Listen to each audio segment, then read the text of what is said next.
Good evening. My name is Mathoni Wambu Kral, and I'm the Vice President of National Outreach and Training here at Emily's List. And I'm really excited to be here again with all of you for those who are joining us in this webinar series. And for our new sisters out there, we are excited to have you here with us. I am joined by my colleague, Vanessa Cardenas. Vanessa, do you want to tell folks a little bit about what you do here? Sure. I'm so excited to join Mathoni in this webinar series. It's really wonderful to be here and really to connect with you because we are just so excited that you have chosen to join us and that you are starting on this journey with us. I am the Director of Strategic Communications here at Emily's List, and what that means is that I help promote press about Emily's List message. I help uplift our candidates. I'm also very lucky in that I get to travel around the country with Mathoni to train women who are interested in running for office and showing them how to tell their personal story and how to interact with media.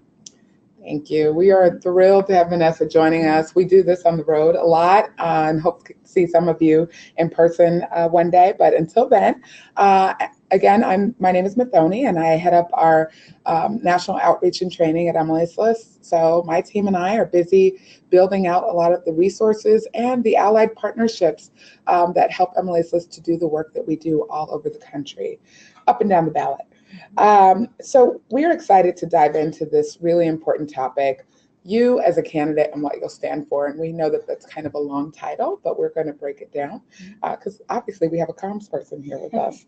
But before we start, we want to know where folks are from. We try to make this webinar as interactive as we can and to really try to get a sense of like, who's the community that's joined us tonight.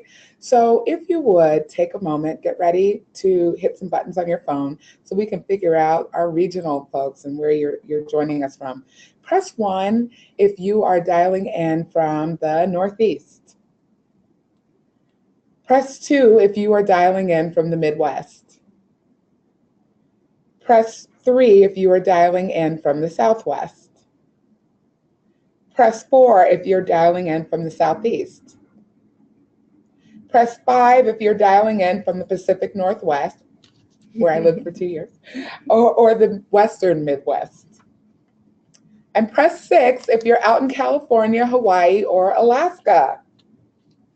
Right. That's so fun. I know. I want to be in Hawaii. Right. So it seems to me that we've got a lot of folks joining us from all over the country. And now we kind of want to figure out what are the kinds of offices that you all are looking at running for, or what kinds of offices are you already running for? So really quickly, stay with me on this exercise. Press 1 if you are running for school board. Press 2 if you're running for city council. Press 3 if you're running for the state legislature. Press 4 if you're running for higher office, such as statewide down ballot or federal. Okay, so we're going to tally some of that stuff up, I know, and we're going to get a good idea of who's been with us today. We're going to dive right in, though, to our topic, you as a candidate and what you'll stand for. And I know it sounds a little bit vague, but running as a candidate really does put you front and center. And the reason that we wanted to do this webinar is because running with your values really centered is incredibly important, especially in a time where we all feel that we want to find candidates and get behind candidates who are authentic. And the way that we sort of identify that is those candidates tell their story and allow us to connect with them and to get to know them better through their values, not your resume, but through your values. And there are a lot of things that sort of stack up and to help support that, if you will. And so recognizing that people are not just sort of looking at what you say, but they're looking at other things around you, who you're with, where you've been, what organizations you've been involved in, what meetings they may have seen you in, what protests have you would they have seen you in. Lots and lots of things that people use to sort of decision make, right? And to figure out who is showing up as an authentic candidate on the issues that they care about. So we are going to do a little work here today to unpack some of that and to really help you all hopefully build a campaign that is reflective of your values, your personal story, and that comes through in your campaign message. we are going to cover, and I'm forgetting to, let's move this. um, so we are going to walk through a few things today. You, the candidate, and kind of unpacking again, first, how you sort of figure out what your values are and really begin to lay that out on paper. And then also sort of what are the things that you've done that really reflect that, right? It's a lot of information, and we know that. But I think this is one of the more critical steps that we've seen a lot of candidates not take enough time to do for themselves. And this is where we start we start setting what is the word I'm looking for? Like our direction, Yeah, right? So we're focusing on three main things today. One is getting you and what you stand for as an individual ready to become you, the candidate. The second is to learn how to tell your personal story. And the third is to understand the basics of building your message, which is really critical. And that's helpful not only when you become a candidate, but that is helpful when you start going and doing these coffees or cocktails and really going to these meetings and beginning to try to inform your decision-making process. And when you are going and starting to talk to folks, it is helpful for you to have a good sense of what your values are and where you kind of see yourself leaning in. So it would not be authentic of us to dive into telling you to talk about your values and who you are and not share a little bit about Emily's List and who we are and what our values are. For those of you who may be new to the organization, we are the largest resource for women in politics.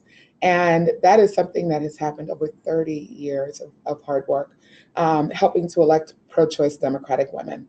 116 to the House of Representatives, 23 to the Senate, 12 governors, and over 800 state and local folks, which I will say, I spent 7 years on our state and local team here at Emily's List, and we are really proud of that pipeline work that we do. We are also incredibly proud of this moment that we're in, where over 34,000 of you have turned to Emily's List to sign up or to turn to us as a resource when you are looking at running for office as an action that you want to take, or helping a woman run for office as an action that you want to take politically at this time. And I think it's important to tell them the fact that in the entire 2016 cycle, we had a total of 920 women reach out to us saying they're interested in running for office. Right. So the jump that we have seen in this last year has been huge, and we're very excited. And that's why we're doing this webinars to try to get to you, because we know that you're really interested. There's so many women across the country are interested. So it's an exciting time. It absolutely is. And I'm going to stay inside of this, like the state and local piece for a minute, because I think it is the space that really most clearly speaks to our values as an organization, because it is at the state and local, at this often beginning point where we have some of the best opportunities to really recruit and hopefully move up progressive champions like you all. And goodness knows we need that. And we also know that we are not done yet building a reflective democracy, which I will say for my own personal values is a huge piece of why I'm a Democrat and why I work at this organization. And that is to work inside of a space where we have an opportunity to really help broaden the table. Right. One of the things that I always say when we sort of have these conversations is that I worked many years in policy, and one of the saddest things that I actually observed is when I used to travel the country to talk about policy issues, whether it was about education or labor rights or immigration, that many of the elected officials at the local level, whether they were school boards or city councils, were mainly white men. And there's nothing wrong with being a white man. I mean, there are some white men that we really like, and there are allies. I am married to one, yes. But the point is that especially as our country is changing, and we need more diversity in our elected officials. We really need to make sure that when our kids look up to positions of power, they see themselves, whether they're boys or girls or another gender, or whether they're Black, white, or Asian. So I think that this moment is also pivotal for us, because as women, we can actually make the change and ensure that our structures of power are really reflecting who we are as a community, as a nation. So that's why this moment is exciting too. Right, and this is why we're digging in on this work. We don't take for granted that over 34,000 women have turned to Emily's List in this moment, and we want to do something with that, and we hope that this is the resource that you need. So a couple of things just to set the norms for today, even in a webinar environment. We want to make sure that since we have a limited amount of time together, that you are really investing in this time. I hope that you're someplace where you're able to sort of close the door and just really take this next 35, 40 minutes for yourself to invest in this little piece of your campaign journey. And that means also getting ready to take some notes, because we've got a lot that we're going to talk about, and I hope some of it, we both do hope that it's really resonates for you. Ask questions. We really want to hear from you, and if we don't get to all of the questions today, then we actually have human beings that answer the emails that you send to training@emilyslist.org. And that is a great place if we don't get to your questions today, for you to follow up with us. So ask questions by typing them into the text box in your webinar toolbar. And please know that all of them are valid. And we will try to get to as many of them as we can. We usually try to get to the ones that are kind of popping up over and over again with folks. Finally, these slides are made by pro-choice Democratic women to help pro-choice Democratic women get elected or working on campaigns, and frankly, to give us an edge. So we really do ask, and I've worked around this organization for a long time, even when I wasn't working here. And I always knew the code of the sisterhood, because Emily's List actually trained me early on in my career, and I have respected it. And that is that a lot of the trainings that have been put together, we ask our women to please hold these to yourselves and don't feel the need to share them widely. This is your time, and this training and everything that we've put into it is for us, by us. All right. I love that, the sisterhood. The sisterhood. So before we even get to diving into your story, which Vanessa is going to walk you through, and a little bit about your campaign message, we want to take a step back and to talk about some of the things that it's important for you to now pull to the front, and to really take the time, even for those of you who may already be running for office. Again, I've worked on a lot of campaigns, and I understand that some of you it was go time. And you may not have had really been able to sort of dig in and done some of the auditing that I'm about to talk about. But you're about to put your name on the ballot, which we acknowledge is very scary, but it's also why we want you to do a little preparation and to recognize that you are about to run for public office. And we need all of you. We need all your lived experiences, all your perspectives, as Vanessa said. But things are changing, and you're not just Alejandra, Katie, or Tamia. You are Alejandra, the candidate for school board. You are Katie, the candidate for city council, and Tamia, the candidate for state representative. And some things change with that. In fact, a lot of things. Which is why we want to talk about the self-audit first and foremost. And again, taking that step back. Now that you are a public candidate, or a candidate looking at running for public office, and even if you're not, starting to prepare yourself and thinking down the line about your brand and how you want people to think about you and the voice that you provide around certain issues, you have to start being intentional about that, right? And so some of it is looking back, and some of it is being intentional as you move forward. So what we call the self-audit is an opportunity for you to take a look back. And this is a time for you to think about the basics of what I said earlier. Where have you been? Who have you been around? Who's around you right now, right? And I don't even mean this in the negative aspect first. I mean, the first thing is just to lay a list out. We do this in fundraising a lot, and that we call it Rolodexing. I know none of us has Rolodexes anymore, but y'all know what I mean. You have your phones now. Right. But that is taking a look at your friends, your families, your colleagues, the places you've worked, the places you volunteered, the schools you may have attended, or the job programs that you were a part of, the apprenticing, whatever these opportunities have been kind of through your life, and the things that have been a big part of your life in particular, pulling those up and beginning to lay that out for yourself. And then you start examining that and saying, okay, well, my sorority, is that a good thing? Is that like, have we been where my values are on the issues that I care about? And if so, well, then that's a good thing for me to start tapping a lot of those women to potentially come and to hopefully support my campaign, support me as a candidate. They're C3, but the individuals in there can do that. Or have we had some issues in the past, and have we had some checkered issues that I may be held accountable for if I am now associating myself with that? Well, my name is already out there. It's in all my bios that I belong to this organization. So I may need to think about this, right? So all of these things, you want to start taking a step back and building a list. You want to start creating a list of your support network. The folks who are going to help you as a volunteer or a kitchen cabinet member, that's where we're going. But the first thing you do is just make a list. Then you can decide what to do with the list, right?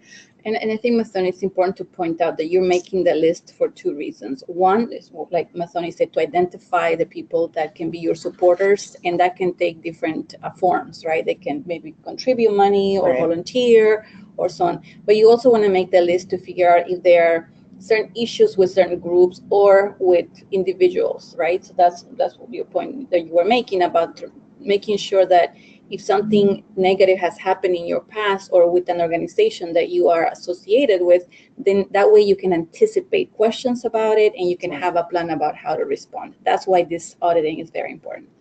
Yeah, and then it's important because you have more resources, human resources, than many of you realize. And we often know, and this is especially for those of you who are still making the decision, that making that decision can feel intimidating because money feels like such a huge part of politics, and it kind of sits in our frontal lobe as a bit of a barrier when so many of you have the humans that you need in order to do all of the things, to cover the ground, to raise the resources that you need, which is not to say that you have to raise the most money, but it means that you are able to put yourself in a competitive position. You have more sitting inside of your networks than you realize until you start laying it out. And I've done this exercise repeatedly with a lot of candidates. So you're going to do the self-auditing. You're going to then start doing some other things like reviewing your online presence and going back through that and starting to see, is everything that is out there that I've put out there or that's out there on me, things that I think are the best reflection of who I am and who I want people to, the values that I want to make sure that I'm laying out for my campaign. And then finally, I would just say that, doing other little things like figuring out, are there other outstanding things out there, whether they be taxes to parking tickets, and again, sort of putting all of that into this self-audit process to make sure that you're really starting to put your house in order, right? Which we talk about a lot. And yes, we do repeat a lot of things inside of each of these training spaces because there are some themes that continue to be really important throughout the life of your campaign. So now that you're a candidate, you're going to often be asked about what you think about a topic or where you stand on an issue. And now that you are the candidate does not mean that your values have to change. But it does, and in fact, no buts. Stay true to those. Be who you are and believe in that. Your values are yours and they are yours alone. We absolutely are not encouraging shape-shifting. I also do want to say that it is legitimate to evolve. So that is a legitimate space to be in as well. So where we may have been at one point may not be who we are at this juncture in our lives. But again, that audit is important because if you're on record as having been in one place on something, whether it have been as a student in college and having written something in the paper that you have realized that's actually not where I am anymore. So going back and doing a lot of that, which is why you shouldn't do this alone. It's really helpful to involve some other people, especially folks who know you. We talk about forming kitchen cabinets, but I actually, and I usually say kitchen cabinets are made up of two types of people who know you and people who know the race that you're about to run. And the kitchen cabinet does not have to be there just for the campaign when you filed. Those folks can help you to think through a lot of this after you started to lay out and Rolodex yourself, and giving them something to react to will be really, really helpful. I think on the point about your values and evolving, right? I think we have seen, just two quick examples. Right now, the whole conversation about gun control in America. It's a good example, Absolutely, right? I think That is. people are evolving on that because they're seeing sort of what's happening in our schools and with our young people.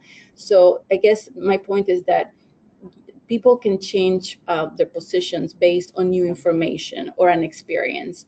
However, you still need to be very sure if when you're going to run about the values that you are embracing, because that's going to inform your message for your campaign. Absolutely. And, your values are not policies. Mhm, This is mhm. really important. We want to make sure that we Right. distinguish between those two. A lot of us come with values that they've been with us all our lives. Right. Mine is to whom much is given, much also is required. And that Mhm. follows me as an operative and in my work. And a lot of us have those things that we are carrying with us. But again, many of us evolve and we begin to form not just what mom and dad or the folks who influenced us in childhood taught us, but really are now starting to, you are living as adults and starting to form your own opinions and attitudes.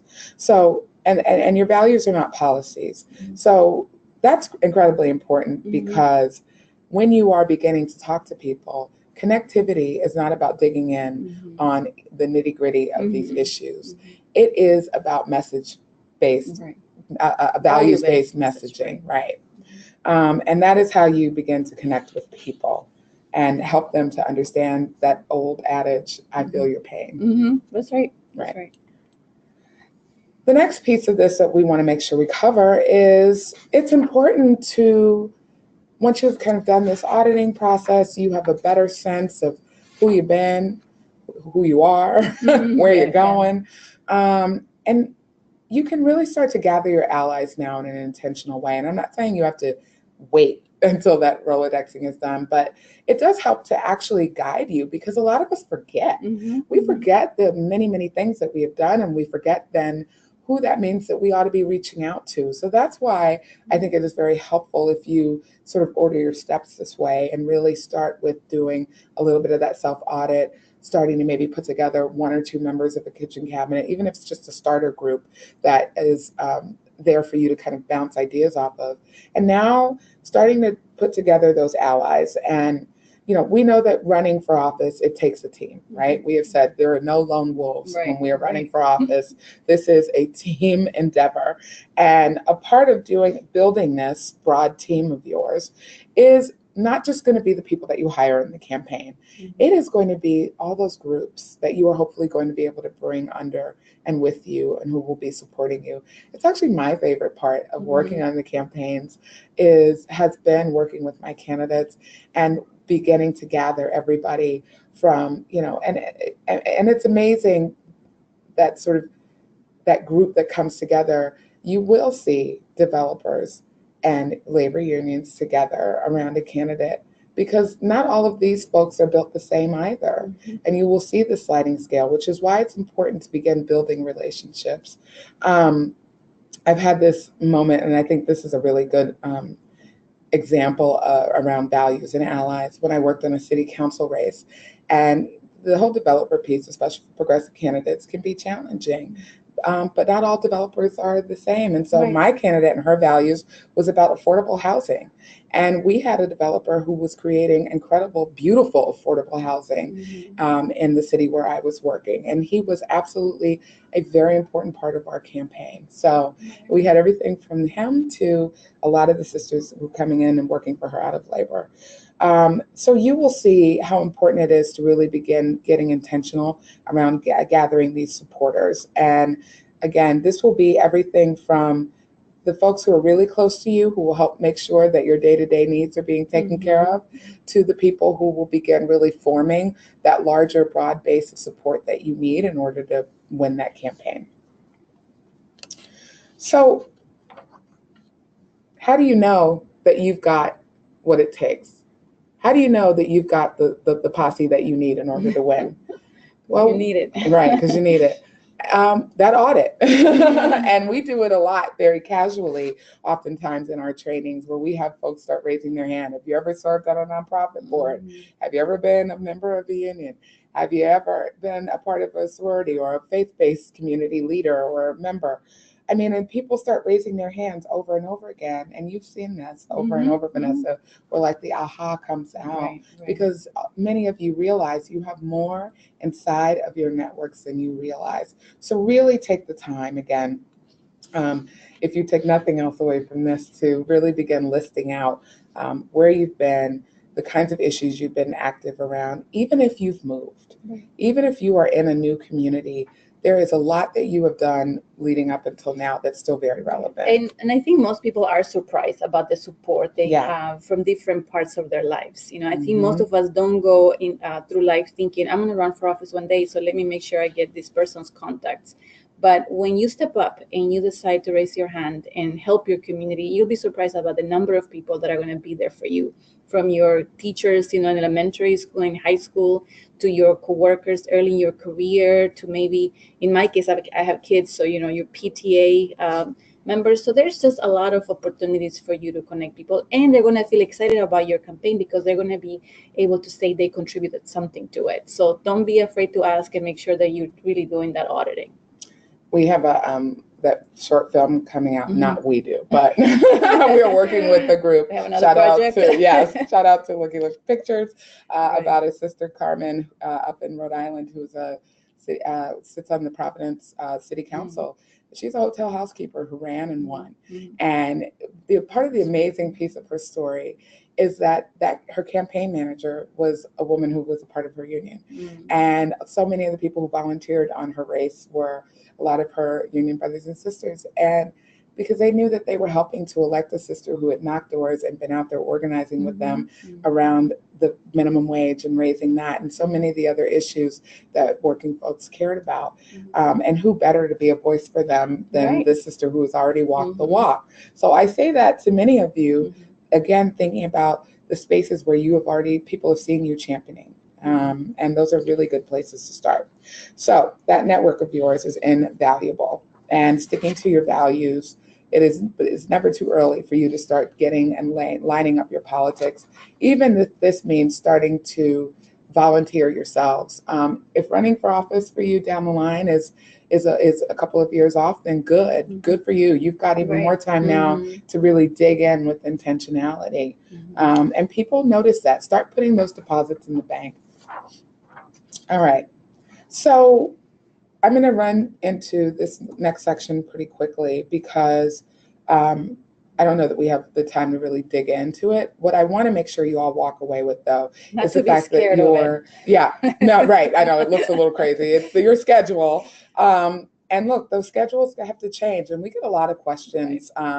Many of you are on our Facebook group, or in our Facebook group, which is awesome. It is super lit up in that Facebook group. Lots of questions. And a lot of what we are doing, these webinars and Facebook Lives, are based on that. And one of them is over and over again, how do I juggle this? How do I juggle running for office? How do I do it? And, a part of this is about that schedule. But your schedule is also the space where if someone were to do an audit of you and your values, what would your schedule say about that? And so really remembering that all of these pieces, again, are a reflection of who you are as a candidate. And it is important that you are going to recognize that there are things that you're going to have to give up. But there is a lot of key things when you're running that you are going to start adding on. And you will use the schedule to really continue to kind of keep your steps very ordered. So if you are a working mom that is running for office, this is going to be an incredibly important tool. And it is okay for you to still have some kind of pickup or drop off happening in there. That is a part of probably a part of your story, and you will tell it as you go into those meetings. It is okay for you to be bringing those kids with you to some of these things. And again, when I looked even at Carmen's story, a lot of what she's saying is, I got off of work, I would go and knock doors in my uniform. Sometimes that's just what you got to do. And you know what I'm sure that said to people as she showed up? Wow, this woman is devoted. Right. Wow. So that's right. So again, there is a lot that you can do even with your schedule that also helps to reflect the values of the campaign. And I have to say to you, and I'm going to say this very clearly, raising resources, it is okay for fundraising to be a prominent part of this calendar. You have people that you are probably paying on your campaigns to help with all of this work. that is a legitimate thing to be a responsible employer, and to pay people a living wage to work on your campaigns. You have materials and communication that you have to get out to voters. And so raising these resources so that you have enough to pay for those mail pieces or to pay to get on television or radio or whatever the case may be, these are all legitimate parts of campaigning. And so I don't want you all to see money as some sort of evil thing, and for the Koch brothers and all of that to sort of dominate. So there absolutely should be fundraising that is heavily on this schedule as well. You will need those resources in order to run competitive races to get progressive champions elected. Right. And then I think the biggest message out of this this schedule, this graphic that you have, Muthoni, is that you're going to have to multitask and maximize your time, because you're not getting your time back. And you need to be really clear about your priorities, both in your campaigns, but also in your personal life. And you need to make time for those things in your schedule. Right. Absolutely. Thank you. And that includes, again, the fact that you just won't get to go to every single organizational meeting. You will have to be strategic in terms of what, because we can't clone you. Right. I know some lady that tried to. All right. So are there questions from folks? We have time to take some questions. Hi, everyone. My name is Ruby, and I'm the National Outreach and Training Coordinator here with Emily's List, and I'm going to be asking 2 of your questions for this section. So Muthoni and Vanessa, one of our attendees would like to know, what is the best way to start engaging in local politics and gaining allies in my party? I will give you a simple example from my non-candidate life. When I left DC and I moved to Seattle, Washington, one of the early things that I did as a not normal person, just like you, person who asked this question, I looked up where my local Democratic club was and what legislative district was I living in. And I said to my husband, we're going. We are going to start going to those meetings. First of all, we get to elect governors and senators. I'm no longer in the District of Columbia, having my democratic rights, not met. And I actually get to elect a whole slate of candidates. This is great. But I want to know, more about the politics of the area we're moving into. So I did that. And by simply showing up at those meetings, I found myself being greeted by folks who were ready to help me get involved immediately. It was an election year. They needed people showing up who were going to be interested and helpful. And I sure did show up with my brand new baby with me. And people were really, really nice. Look, sometimes you go to some of those meetings, people are not nice, they're not welcoming, but don't let that deter you. Go and figure out sort of the lay of the land and go and listen. Those Democratic Party club meetings are really, really helpful for understanding what are some of the big issues happening locally on the ground in your community. Or start going to some of the issue meetings in your community. I mean, you're doing this just as a mom in your kid's school. You're really active, more active than I am. I know. So, but there are simple, easy ways for you all to begin stepping in. And sometimes I think we make things harder in our minds, but they aren't really a barrier. And you'd be surprised at how many doors that simple thing of like just putting one foot in front of the other and showing up at meetings can start to open up other doors. Right. And there's just so many opportunities. I mean, your local schools, the PTAs, for those of you that have kids, the PTAs are actually very powerful and influential organization, not just nationally, but at the state and local level as well. But that's an example. And if there's an issue that you care about, whether it's immigration or criminal justice issues, there are so many nonprofits that are doing amazing work at the local level. The League of Women Voters, and we can just go on. And they have monthly meetings, sometimes even bi-weekly meetings, and you have to just start showing up and they'll pull you in. Believe me, that's not going to be the hard part. No, I mean, even some of these indivisible chapters are really, really active. And if nothing else, it's the other people, right? We like to say, do your online research, but go to the things with the people so you can do some offline research, because there are a lot of folks that break down. Everything that we read online is not exactly as we read it. And they have a lot more information because they've been around and they've been doing this a minute. So I hope that was helpful. Ruby, what's our next question? So the next question is a little bit of the opposite. I am an activist and a part of many groups. I'm running for a county-wide, nonpartisan seat in a highly red area. Do I need to stop being as active as I am now? We'll say no. I think that Too late. Yeah. Your reputation is already stamped. People know you already.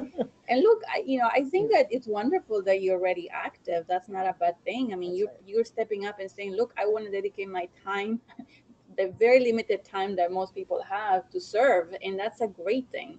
And yes, maybe not everybody's going to love every single issue that you're working with, but those individual people know that you're going to be a champion for their issue that they care about. So I think it's, in the long run, it's actually a better thing for you to continue your involvement. Agreed. And I'll just finally say, and this will be a good lead in, I know we are out of time for questions, but I think it's a perfect lead in, though, to us again talking about that values-based messaging. And there's so many good stories you're able to tell when you've been involved, and people admire folks who roll up their sleeves. And so you don't have to talk about the exact organization or the exact issues per se, so much as talking about some of the things that may connect you in rooms that you will get just when you are involved in any organization. There are some big rocks that we can all agree on. Right. And people love someone who's hardworking and, again, willing to serve. That's really powerful. So kudos to you. Yeah. And All smart to run for nonpartisan to start with. All right, so I think we're moving to the next section. Yes, do I have that right? Yes. My colleagues who are behind the scenes helping us with this. All right, so we're going to talk about my favorite part of this, which is not surprising because I'm the comms person, but it's the section where we talk about your personal story. And I'm going to put my notes in front of me so I don't forget to mention all the things that I want to tell you about. But as you decide to run for office, you're going to have lots of opportunities to be in front of audiences, different audiences that are going to want to hear from you and know who you are. And it's really an opportunity for you to tell them, not just, and I would say the last thing you should lead with is about your policies, with your policy ideas. What we want you to get out of this section is how important and powerful it is to communicate who you are and why you are deciding to run. And I think that a really authentic answer to the question of why you're taking that step, it's really important, not just to communicate to voters why you're running, but why they should support you and why they should vote for you. So out of this next, few minutes that we're going to talk, that we're going to be together, I just really want you to start honing into, what made you decide to take this step and run for office? And I want you to be as specific as possible because that's what we need. All right, so let's get started. And this is sort of a formula that we use at Emily's List when we talk about the power of the personal story. Because a personal story allows you to connect with your audience at a human level. It allows you to tell them who you are and why you're taking this step. And a personal story is not a list of your academic achievements, as wonderful as they might be, or even a list of your policy solutions. I mean, because you're going to get to that, so don't worry about that. A personal story is really an authentic way to communicate with your audience and with your voters about why you're taking this step and connecting that to your community. So it's not just to tell them about you and how how this moment that or this experience that you had propelled you to take this step, but it's also how that experience has connected you to your community, or how that experience has opened your eyes to the issues that your community is facing. And combine those things, combine your personal story and your community, is what fuels your purpose in running for office. So I think this formula that we have on the screen for you really sort of illustrates that. So please keep that in mind.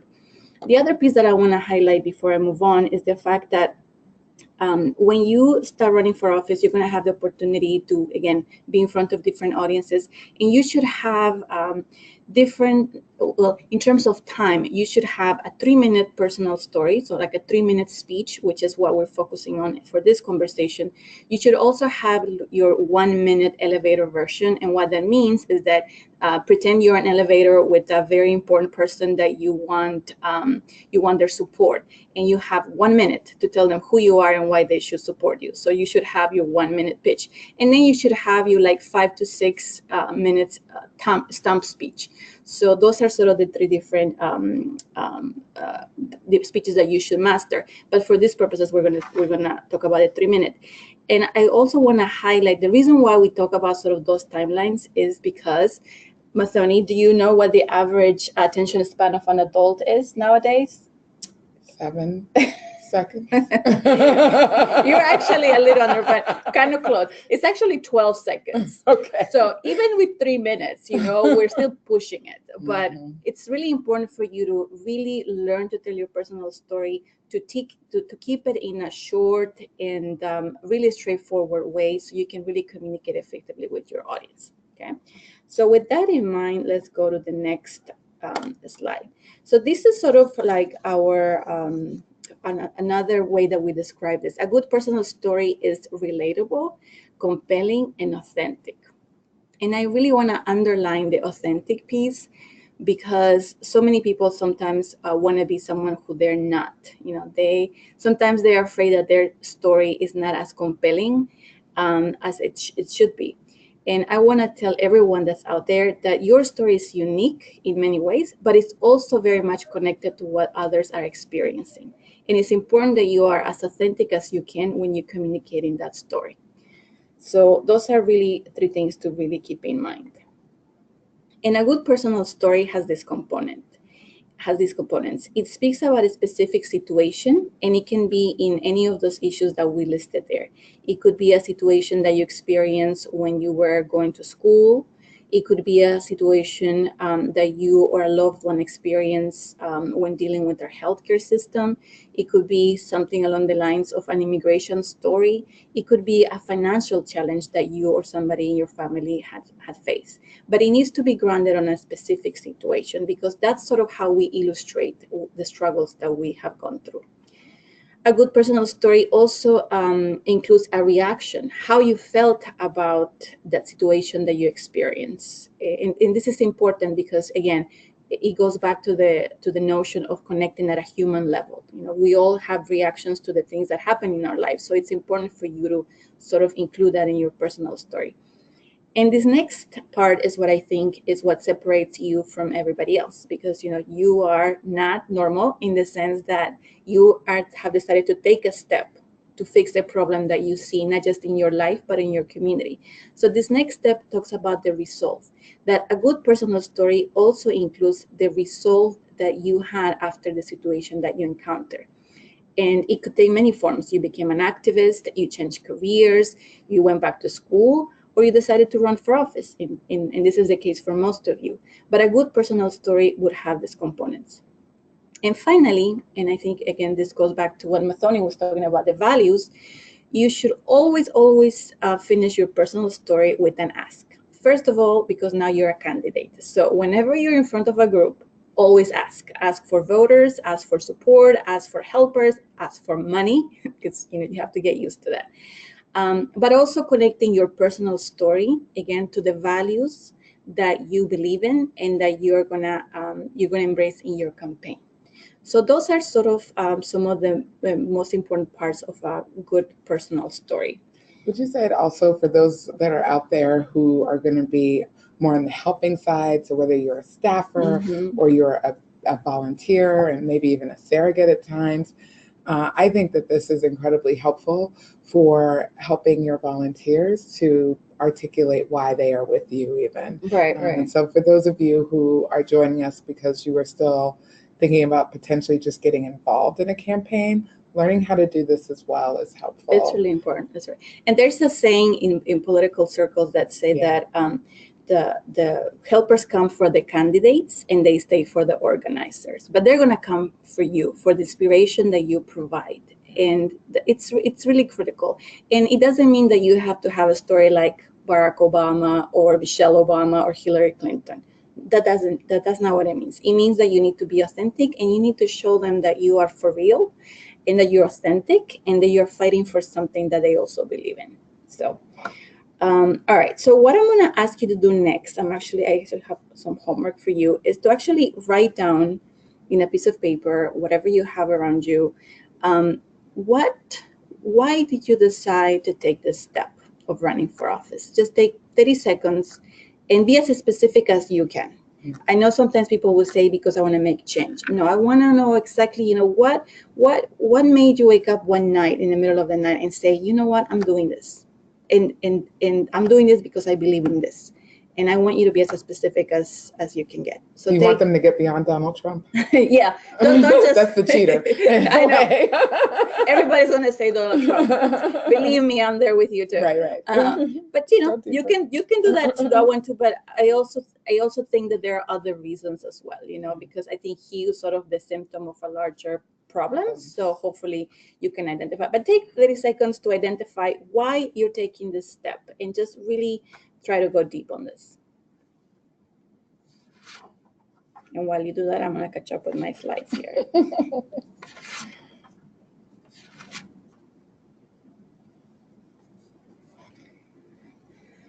All right. So do they have the handout? They don't have the handout, do they? They do. They do. Great. Okay, great. So what I want you to do next is, hopefully when you wrote that, you identified your situation. And what I mean by that, you identify sort of what propelled you to run for office. Next, I want you to write about your reaction, sort of how you felt when that situation happened to you. And then I want you to write about your resolve, meaning what did you decide to do? For most of you, it's going to be you decided to run for office, or it might be I decided to help a woman run, or something along those lines. But please write it out, because that's really important.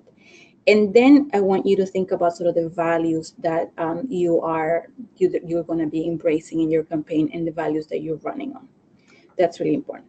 And what you should do after this is really practice in telling your personal story. And I'm going to give you an example now about how this story should look like. And I'm going to base it on my personal story. And hopefully it will make it a little clearer of what we're looking for. You can also go to a number of candidates' websites and sort of pay attention to sort of their videos and their campaign videos to see how they tell their personal story. I love, for example, Congresswoman Michelle Lujan Grisham's from New Mexico. Her personal story is really powerful, and it's online. Another elected officials who just got elected in Virginia is Delegate Elizabeth Guzman, and her personal story video, which is also online, is really powerful, and it really touches on sort of these things. But let me give you my example, and then hopefully it will make it clearer. So I am going to pretend I am running for office, and you're going to be my audience. So I'm going to pretend I'm going to be asking for your support, and this is sort of what I'm looking for. All right. Here we go. Hopefully I'll touch on all the boxes. Good evening, everyone. My name is Vanessa Cardenas, and I'm here to ask your support because I'm running for county board.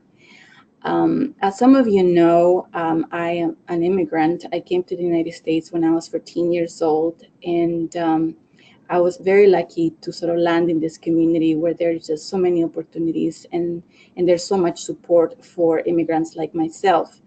I came here with my mom, and I was enrolled in the ESL program because I didn't speak any English. And, I went through the ESL program for the first year and a half. And because I had great teachers and I went to a really wonderful school, I got out of the ESL program by my sophomore year. By the time my junior year arrived, I wanted to go to college. So that was the whole reason why my mom decided to bring us to the United States in the first place. So when my junior year came around, I went and I spoke to my counselor about learning more about financial aid and the college application process. And it was at that moment that she looked at me and she said, but Vanessa, you can't apply. And I said, why not? And then she said, it's because you don't have papers. And I looked at her and I said, what do you mean? And she says, well, you're undocumented. And she assumed that because 90% of my friends were undocumented. However, what she didn't know is that I was actually born in the US, and my mom was an immigrant in New York City in the 70s, and she went back to Bolivia and raised me there by herself. So I grew up in Bolivia, and that's why when I came back, I didn't speak any English, and of course, I didn't look white. I look how I look. I look like my mom. And because I sort of how I came into the school system, she assumed that I didn't have any papers. So when I explained to her that I actually was a U.S. citizen, she immediately asked me to bring my birth certificate and my passport, and all of a sudden this whole process started. That I was able to go ahead and apply to different schools, and I was able to apply for financial aid because I really needed it. My mom was like I mentioned, a single mom, and she had a low-wage job, so it was impossible for me to afford school otherwise. So I ended up applying, and I got in to 2 universities. But in this process, I went from feeling incredibly blessed and elated at the fact that I was actually going to have the opportunity to attend a 4-year institution. But as I was sharing this experience with my classmates, my happiness turned actually into shame. And the reason it turned into shame is because 90% of my peers were undocumented. And here I was telling them about how I was going to be able to go to the university and get an education and hopefully find a great job. And many of them were actually on the verge of dropping out of school because they didn't have that opportunity, and they knew that even if they graduated high school, they would not be able to pursue a college education. And it was at that moment that for me, sort of the light bulb went on, and I realized how policy is really deeply personal, and how a piece of paper can really change your life. It can set you up for success, or it can set you up for failure. And I think I'm a great example of how an accident of life, because I luckily was born in this country, and therefore I have a U.S. passport, how that has helped me achieve the American dream. And I know many of my peers who didn't have the same opportunity. So the reason I'm running for office is because I want to make sure that that ladder of opportunity, that the American dream really exists for everybody in this community, that every young person that has a desire and works hard is able to really maximize their talents and is able to succeed. So I'm here today because those are the values that this campaign espouses. Those are the values that I believe in, and I really ask you for your support and your vote. And I ask you to please support my campaign and join me in this journey. There. So that was yes. Sign me up. Thank you, Mother. That was sort of the example that I wanted to give you. So again, I might have gone a little bit over 3 minutes, but this is again why it's really important for you to practice it, to write it down, because even though I have said this story many times and Tony knows it, it's always very emotional for me to share it. And you can get lost in your memories really, really quickly. So it's really important for you to master it, to write it down, and practice. Okay, so I hope you have an idea of what I'm looking for. But make it your own. Talk about your own story. Talk about your experience, what you faced, what you did, how your reactions, and then sort of your result, and make sure that you have an ask at the end. Yeah, and can I quickly add to that? That as somebody who's been on the road with you a lot, as I am whenever I'm on a campaign with my candidate, I should be able to tell that story. And that is part of why it's so important that it is compelling and that it sticks with you, and that you're saying it over and over and over again. And it's somewhere in there. Because for those of us who end up oftentimes being your surrogates or are going into these, whether there's just meetings on your behalf, the fact that we too will then understand, like the page that we're speaking from, is really important. That's a great point. All right, I think we're supposed to do questions. Yeah. Okay, great. Ruby, do you have any questions for us? Hi, yes, we do have one question from the personal story section.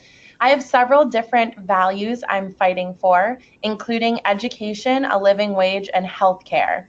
Can I have different personal stories for different groups? Okay. You love this question. That's a great question, because actually that was one thing that I didn't cover. And yes, you should think about your audience when you are doing these presentations. But yes, by all means, one of the things, I obviously spoke about my immigration experience. I could speak to you about my experience getting loans in college and how I pay off my debt.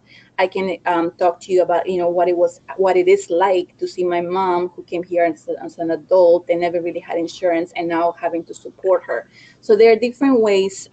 We all have different experiences in our lives. So it is okay to have different stories. Your values should remain consistent throughout Yes. those stories, and you should definitely make sure that you are touching on key themes that are consistent throughout your stories. But yes, you may have different stories. Having said that, it's important for you to decide the story, your personal story that you're going to use to introduce yourself to different audiences. So you need to have one that really will ground who you are, that will ground your message, and sort of how you want to present yourself as a candidate. You can tweak that to speak to different audiences, but you should have one. And also, always think about your audience. That's really important. Okay, they're telling me that I need to move on, so I'm sure we'll have some more questions, and you guys can type those afterwards. But I definitely want to go over this personal story best practices. Again, share your experiences. Connect your story to the work and the race. In my story, I talked about how my experience taught me a lesson that was beyond myself. And I think that's sort of the connection that we want you to make. Always read the room. And that's why it's really important for you to practice, because the more you say your story, the easier it's going to be for you to read the room and see how your audience is taking in your story, what parts work, what parts doesn't. So, that's why it's important to practice it and say it. And also keep it short. Again, 3 minutes, but you should also have a 1 minute version. And again, practice it. That's really, really important. The other piece I want to get to, because sometimes people get confused about this, that there's a difference between your personal story and your message. Your personal story is pretty much about you. It explains who you are. It humanizes you. Your personal story can be weaved into your message, but it's not your message. And again, your personal story should be various lengths. Your message is actually more about the race, the reason why you're running. And it should be informed by the research that you have done for your campaign. And it should be informed by polling that you've done in your race, by your conversations with your voters. So your message is pretty much a broader look about your campaign and why you're running, and how you're going to address the issues that your voters are raising. So that's sort of the difference. I want you to keep that in mind. All right, we'll move to the next section. And right now we're going to go a little bit over your message and how that's different. So I touched a little bit on this already, but again, your message is pretty much based on research that has been done about your race. That's both looking at the numbers as well as how people feel about the issues that are sort of prevalent in your community. I think I would describe it better by saying, that your message should be based on the question of what's keeping people up at night. And what are you going to do about that, right? So that's the difference. Your personal story is about who you are. Your message is about what's keeping your community up at night and what are you going to do about it. You also think, too, just because elections are about choices, that you're also looking at, at your field of your opponents. And even as you were thinking about that, and your message may deepen a little bit as you go on, right? You start with something and the core will still be there. But you begin to also figure out that comparative piece there and why you and not the other guy or gal that you start that helps to differentiate you a little. And you begin to kind of lean into those pieces as well. Totally. It shows how you're different than the other guy and why they should vote for you. And again, the other piece I always like to stress is the listening tours. It's really important for you to go out there, again, making connections to those groups that you have worked with, but just really being present in your community as much as you can and listening to what people are saying, listening how people are taking your story, how people are taking your message, sort of getting their feedback. And Mastoni also talked about your kitchen cabinet. And again, this is why you need a kitchen cabinet, because it's not just about you making a decision about what your message should be, but it's the people that are helping you that both know you but also know the race. All right, and again, we've gone over this a lot, but your values, it's really important for you to be clear about your values. And I guess we keep on stressing this because at the end of the day, that's what people identify with. And they can be, maybe they're not they're the most staunch Democrats, but if they believe in opportunity, in fairness, in equality, in tolerance, they might vote for you. So that's why you have to lead with your values. And people need to know that you are a good person. And I'm going to give you an example. Sol Flores, and I'm wearing her button, is my hermana. She is running for Congress in Illinois.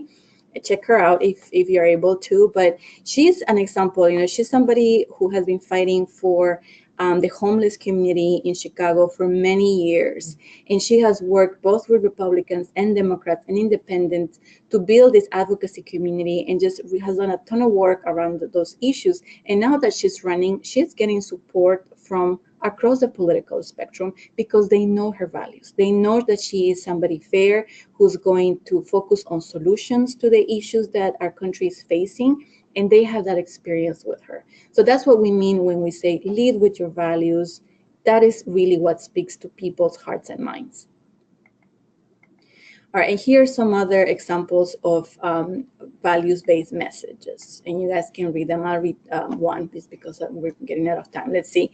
Everybody deserves the opportunity to work hard and make a living, and my top priority is growing our economy and creating jobs. Again, you will notice that we're not talking about policy solutions here, but we're talking about the values of opportunities, hard work, jobs. Those are sort of the values that you can hear in this message. So stick to the values because that is what really speaks to voters. Here's another example from Kyrsten Sinema in Arizona. She is a wonderful candidate that's running for a Senate seat there.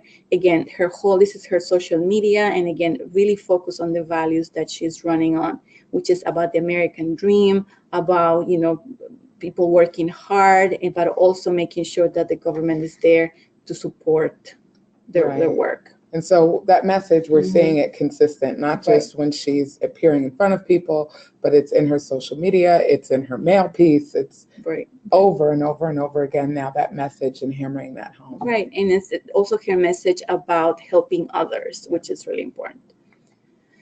And again, this message builder is going to help you a lot in terms of I guess focusing on sort of how your values-based message should be constructed. So one sentence that connects who you are, not so much your bio. When we say your bio, we don't mean your education or your professional experience, but one sentence that connects who you are to the office that you're running for. Another sentence that states why you're running for their office and why the voters should vote for you. So this can sort of help you get started to get clarity on the values that you're running on and why you're sort of the best candidate. Great. Questions? This is the time. Yes, we have one last question for you all. So I am a pro-choice Democratic woman running for state ledge, and I know my values do not align with a majority of my heavily Republican community. What is your advice for crafting a value-based message that will resonate with my community while staying true to my beliefs? Do you want me to start with that? Okay. Well, let me ask. Well, I guess two things. I would say this. I don't know that you want to lead with choice on your race, because it's obvious that based on what you say, that there's a lot of people who might not be comfortable with that position there. I think your campaign should not be a one-issue campaign, for sure. You should, first of all, make an analysis of what voters care about in your community and identify and lead with those.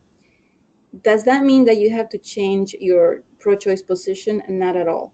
What it means is that you're not opening the conversation with that. You have to connect with people and meet them where they are, and based on that, based on the issues that they care about and your positions on those issues, that's sort of where they will sort of make the decision. I can give you another example of Senator Tim Kaine in Virginia, who's a senator, and obviously Virginia is not the most liberal state by far, and he's a pro-choice senator, but he's Catholic, and he speaks about his faith and how he personally doesn't support abortions, but he doesn't legislate on it. So I think that's sort of the difference. But again, I would just caution not to lead with that issue. Lead with the issues that the voters in your community care about. Yeah, which is why we talk about that listening tour being such an important part of informing your message. We definitely want you to do that values audit for yourself. And now there is a process where you begin to figure out, where do my values and the things that my voters that keep them up at night, where do they meet? And where can I find some common ground here? Something that we can all get around, you know? And all is a bit of a stretch, but for the office that I'm running for, and the things that that office can do, and for the things that people care about in my community, where do all of those things meet, and where are my values? Absolutely, your values are baked into that. Right. And look, not everybody's going to vote for you. And there are some people who, who maybe that issue is the issue, and that's okay. But you can at least have a conversation with them. But, just be really aware of what are the top issues for the majority of voters in your districts and lead with that. And look at the examples that are out there. We have a lot of folks that are elected in districts that, especially at the state and local level, where Democrats are not the majority necessarily, but where they have been able to figure out that connectivity with their community, and the community has responded well to that. Right. Very important to keep that in mind. That's the last question. That's the last question we have. Thank you all so much. I'll see you on the next. Thank you, Ruby. You. Alrighty. So we are wrapping up, and some of the big takeaways from this section are: don't tell us, show us who you are and what you stand for. That's incredibly important. And this kind of, again, goes to the fact that people will be looking at more than, and they'll be listening even a little bit for that. Yes, they'll be listening for what you say, but they are also looking at other things around you. Practice telling your personal story and really showing, really sounding and showing up as your authentic self, and being intentional as you go into spaces. Because again, the elections are not about you. They are about your voters, though. And so when you are showing up as your authentic self in those rooms, you are going there, though, with the purpose of talking to folks, hopefully about the issues that matter to them and not just the issues that matter to you. So again, we have to find that connective tissue. And then create a campaign message that is a values-based soundbite that really does resonate with voters. And maybe the word soundbite sounds a little too technical, but it's exactly what Vanessa talked about, which is remembering the attention span and the fact that you are often up on these stages, whether you're in a debate or a candidate forum, with like 8 other people. So when people walk away and they've heard 8 people, what is it that you want them to remember about you? And we've done this work for a long time, and there are a lot of folks that I still remember, but it's because of their story. That's what stayed with me. The story and the sound bites. So master those and practice those. Couple of final big announcements and things that we're really excited about. My team is clapping because this is what we do. We are thrilled and we feel so appreciative every day to be able to sort of work inside of our values. And that is, Emily's List is now launching a training center. So we have continued over this last year and a half building out our training team to really also build out those resources online and offline for candidates, but also for the folks who are looking at helping a lot of our campaigns and women running for office.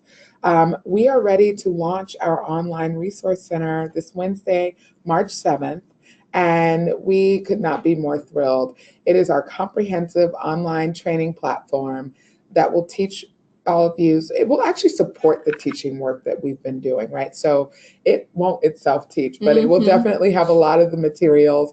It will at times have some of these webinars on there, and a number of other resources that we invite you to come see on Wednesday. So please get ready to join us as we launch that. We also want to finally do a special thanks to our partners. of which this list just keeps Yeah. growing. So I'm doing my So job. that's good. That's good. As are so many here at Emily's List. These allied partnerships are incredibly important.